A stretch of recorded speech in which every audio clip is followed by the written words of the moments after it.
Hal senada juga disampaikan pengamat tata kota Nirwono Yoga yang menilai kota Jakarta layak diberikan status daerah khusus ekonomi selepas berpindahnya ibu kota ke Kalimantan Timur. Kota Jakarta dipandang memiliki potensi sebagai pusat perdagangan, komersial, dan jasa lantaran infrastruktur dan sarana prasarana yang dimiliki sudah memadai. Nirwono Yoga mengatakan perkembangan kota Jakarta tidak akan terhenti meski berpindahnya status ibu kota ke Kalimantan. Nirwono Yoga mendukung pemberian status daerah khusus ekonomi kepada Jakarta agar arah pembangunannya dapat mengacu pada perekonomian. Nirwono meyakini Jakarta akan menjadi salah satu kota pusat perekonomian seperti New York dan Tokyo.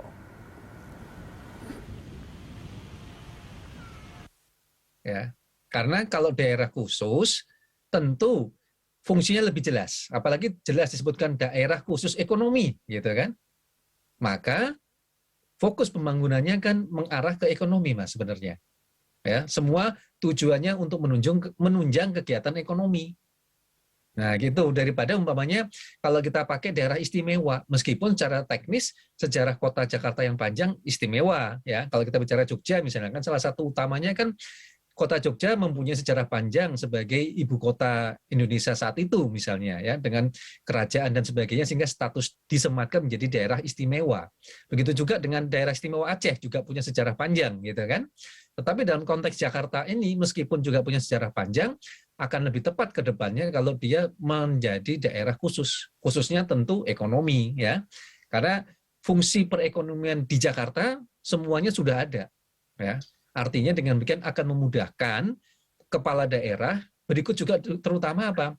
Perangkat perundang-undangan yang akan mendukung, ya. Jadi mengarahkannya jelas khusus ekonomi, gitu kan. Nah, ini yang menjadi catatan ketimbang umpamanya kita memasukkan banyak, misalnya daerah khusus perdagangan, daerah khusus pendidikan, daerah khusus jasa, terlalu banyak, gitu. Tetapi kalau kita bicara daerah khusus ekonomi, kita kan fokus kepada pembenahan atau pembangunan ekonominya, meskipun nanti di dalamnya kan ada fungsi peruntukan perdagangan, fungsi peruntukan pendidikan, fungsi peruntukan jasa, dan itu kan juga sudah ada. Perguruan tinggi terbaik sudah ada, kawasan perdagangan CBD juga Jakarta sudah banyak misalnya, kan.